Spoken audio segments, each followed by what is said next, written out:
What's good? What's good, everybody? Welcome back to another episode of the Urban Platform Speaks. Make sure to like and subscribe as you tune into the channel and check out the content. And with that being said, I want to react to a guy's video I ran across on YouTube. Let me see. He's I guess he's a lawyer. His name is Lionel Legal, right? And in his video, he spoke about President Trump uh pardoning Diddy, right? And then he gave his reasons for why, he thought that Donald Trump would pardon Puff Daddy, which I wanna react to because I think, like, and sometimes when people outside of the African American community, when they kind of get the misconception that all African Americans, all black people think the same, right? And I don't think so. I haven't heard anybody, like, really in my circle have the opinions that this guy have about pardoning Puff Daddy. So I'm gonna play his audio. Like I said, the guy's name is Lionel. He got a small YouTube channel just like myself. Um and I think he's a lawyer because he says Lionel Legal. But I'm like I said, I'm gonna react to what he says about Donald Trump pardoning Diddy and his reasons why he think that that's a possibility. Think that's crazy? Think about it in my mind? Think I'm drunk? Sorry, it's true. Now, I know theoretically you can say, well, how do you know? Well, I don't know, but it makes sense. See, at first, Diddy said, we're going to ask for a pardon. And then Trump said, I don't know anything about a pardon. And then he said, well, maybe he did. I don't know. Let me go. What about this? What would be the most psychologically destabilizing to the radical left than if Diddy got a pardon?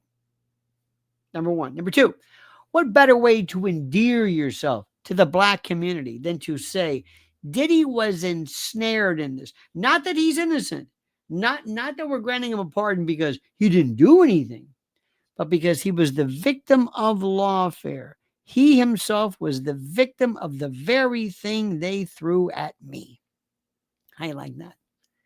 And the only reason why he did it, the only reason why they went after him was because he's black. You don't think that would make, oh my God, they would love this beyond anything you could imagine. They would love this. All right, so all right, so what he's saying right here is that would make Donald Trump, like, if Donald Trump pardoned Diddy, that would endear him to the black community. Some people might think so, right? But he has to take into account it. It depends on who Diddy pissed off, whether he can get a pardon from Donald Trump. And by that, I mean this. Kodak Black, Donald Trump did pardon Kodak Black, right? And Kodak Black, not only did he pardon Kodak Black, but he pardoned Lil Wayne. Now, Kodak Black and Lil Wayne did not have any type of beef with like a major business. Like, the major business that Puff Daddy got a business beef with is those liquor people. So it depends on who your enemies are, because if Puff Daddy's enemy mean for him to stay in prison, denied bail before he went to court, denied bail, while he's waiting for trial, after, in between sentencing, he was denied bail. He offered up a house worth $50 million.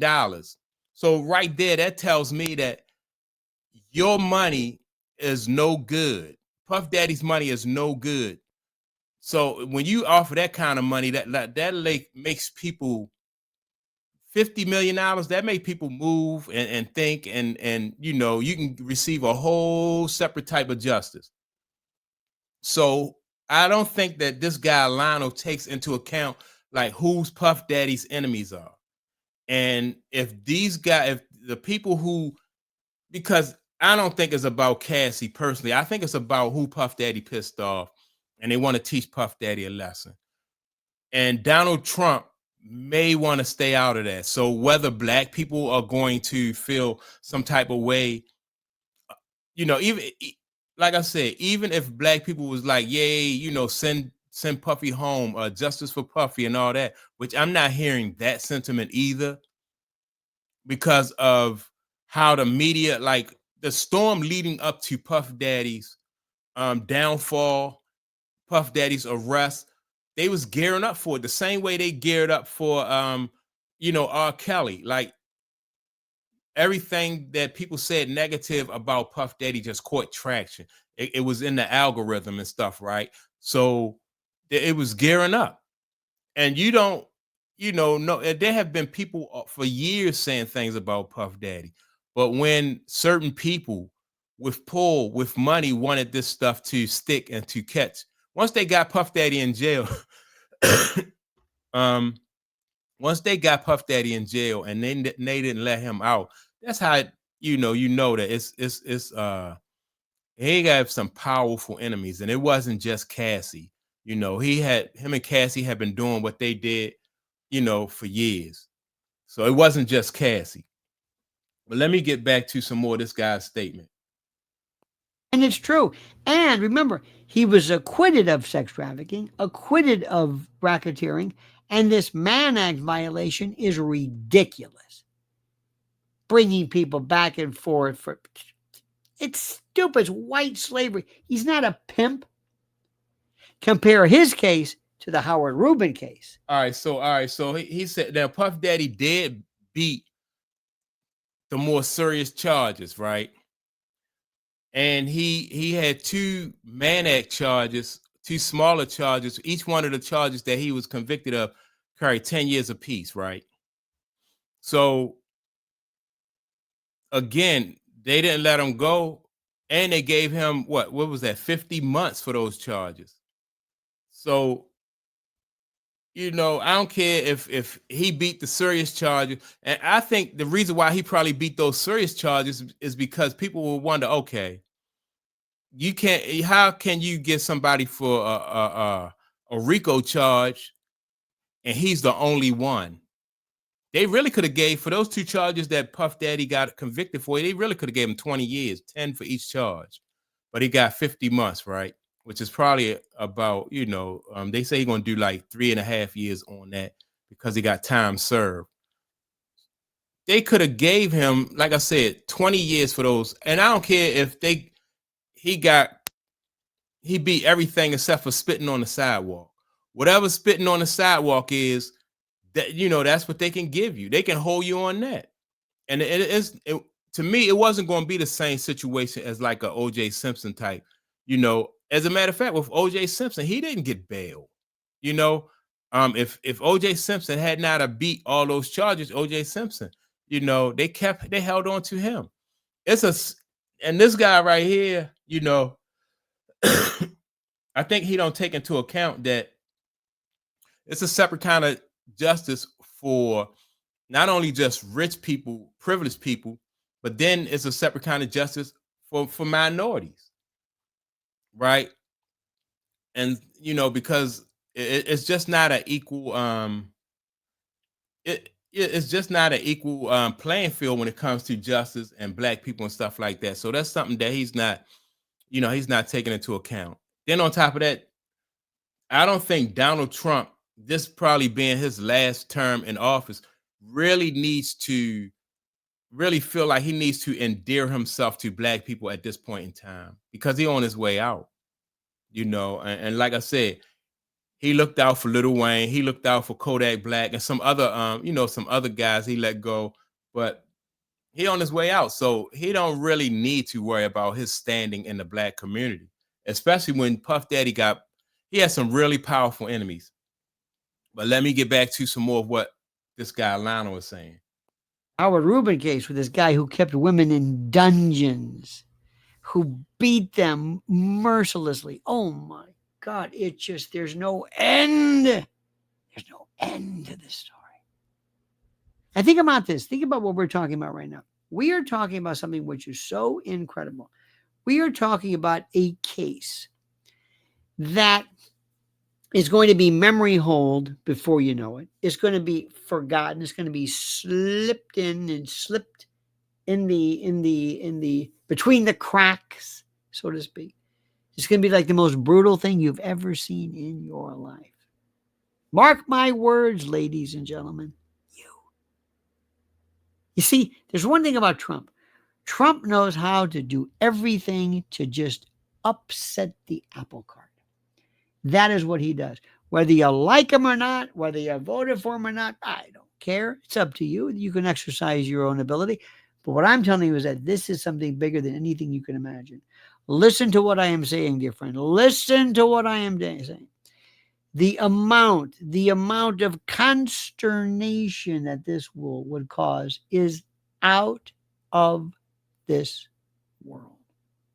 All right. I think that, like I said before, if Donald Trump, it depends. Like I said, what's the guy? Lil Wayne had a gun charge. I think it was a gun charge. What's the other guy?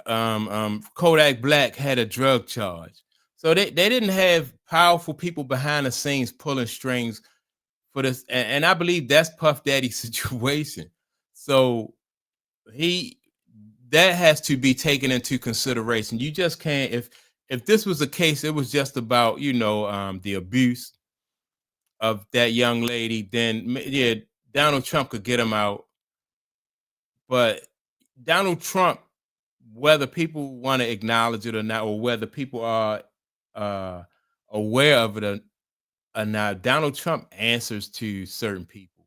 There are people, and with more power and more pull than Donald Trump, and that could be the case.